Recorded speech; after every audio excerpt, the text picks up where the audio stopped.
What's going on, YouTube? JT's Reborn here, and welcome to episode 5 of the Godzilla Rewatch. In today's video, we're going to be talking about Ghidorah, the three-headed monster, also known as Ghidorah, the three-headed monster, which is basically the English dub. And yeah, I don't know why they didn't just call him Ghidorah. Like, that used to confuse me when I was younger. That wasn't until I saw Godzilla vs. King Ghidorah, and then I came to see and realize afterwards, like, oh, the Japanese name is Ghidorah, and the English version, they called it Ghidorah. I used to think they were just, like, two similar-looking monsters, but a bit different. But I'm like, no, they're the same thing. Ghidorah is Ghidorah, and Ghidorah was just what they called him in the English dub. So it took me a while to get over calling him Ghidorah, and then I eventually called him Ghidorah. But yes, this film here is the big crossover film. This brings together Mothra, Rodan, Godzilla, and King Ghidorah into one big, giant-ass monster fight. And we get to see some good development for Godzilla's character. He goes from villain to, anti-hero hero. And that's something you typically see with, like, a creature, necessarily, in a movie. Like, Godzilla actually develops a lot as a character in this film. They, like, flesh out his personality. We see him kind of talking with Rodan. We see the turn from villain to hero. So that in itself is kind of cool to see. Mothra's in it too. Well, like larva form Mothra, because this takes place after the previous film, Mothra vs. Godzilla. Although this time there's only one instead of two, because the other one apparently died for whatever reason. Maybe birth defects. I don't know. They never really fully explain. They just say the other one died.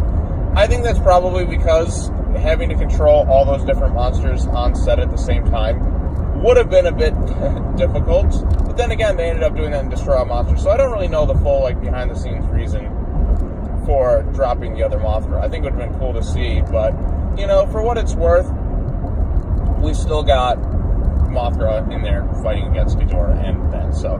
But we are going to get in King of the Monsters all four Titans at once, so yeah.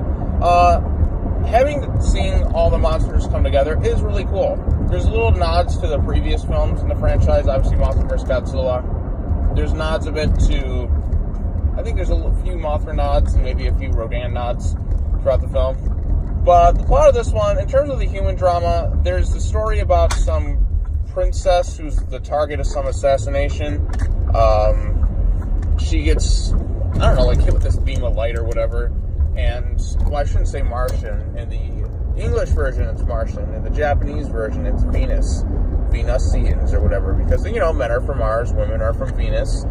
That's whatever expression that came from. But yeah, so this princess or whatever gets, I don't know if you want to call it infected or just, like, hit with a psychic alien being while she's flying or whatever. But basically, she becomes, like, the psychic and warning everybody about, like, the incoming dangers of the monsters.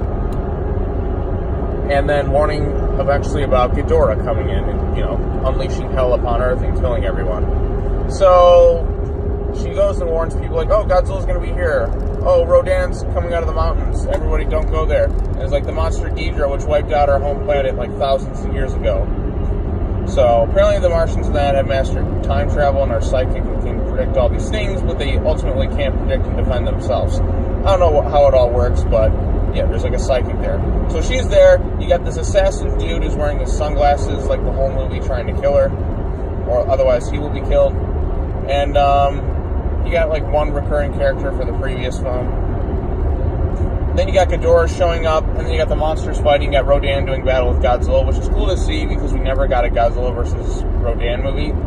And Mothra comes in, tries to fight Ghidorah. Mothra stands no chance.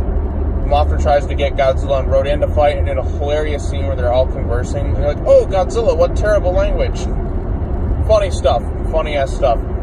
So yeah, eventually they all come together, fight Ghidorah. Godzilla realizes, Mothra's going by herself, to fight, and then they all come together, they team up to fight Ghidorah, and it's one of the most satisfying scenes in the franchise. In terms of where I compare this one to the previous film, when I think about it, I'm like, oh yeah, I think I like it more, but then I actually go and watch it, and I still prefer Mothra vs. Godzilla, ultimately. I think with this one, there's bits where it drags. The cast isn't as good as the previous film, but what makes this one work more is Ghidorah's in it.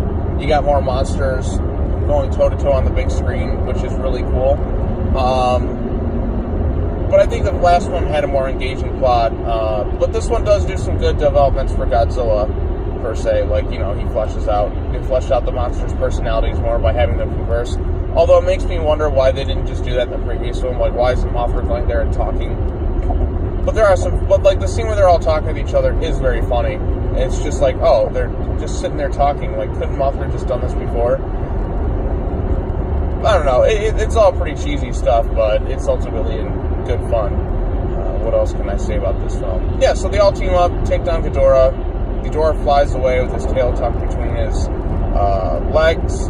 I really love Ghidorah. Ghidorah is one of my favorite monsters in the Godzilla franchise. Is he my favorite villain of all? No, my favorite villain in the franchise is Space Godzilla. But like, Ghidorah is up there for sure. Mechagodzilla is another one, especially Mechagodzilla 74. I like the most, and then I go like Kiryu, then Mechagodzilla 2 per se. But yeah, I really, really dig this one. I still prefer the last one a little bit more, but I think this one's a solid kaiju film, and I think all like kaiju fans going into it should be relatively satisfied with this film per se. So yeah, what else can I say about this one? I'm trying to think off the top of my head, because I've actually rewatched a lot of these in like a row, but it's been a little bit since I've actually like sat down. It's not like initially after watching them that I'm recording this one, so I'm trying to think back to when I just rewatched it recently. No, I can't really think of anything else to add, but the music's really good. Akira Ifukube, his Ghidorah theme is really good. There's some cool destruction bits.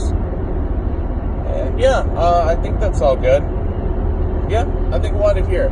So anyways, that's going to wrap it up for my quick little rewatch of Ghidorah, the three-headed monster.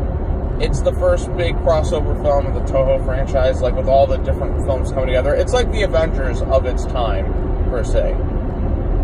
Just seeing all these different films cross over into one, when the monster brawl was ultimately born. So this is a pretty big deal when it came out. But yeah, it's just cool to see. Alright, that's going to wrap it up. Thank you all for watching. Take care now. Bye-bye then. I'll see you tomorrow as we talk about Invasion of the Astro Monster, Monster Zero, or whatever you're going to call it at this point. But yeah.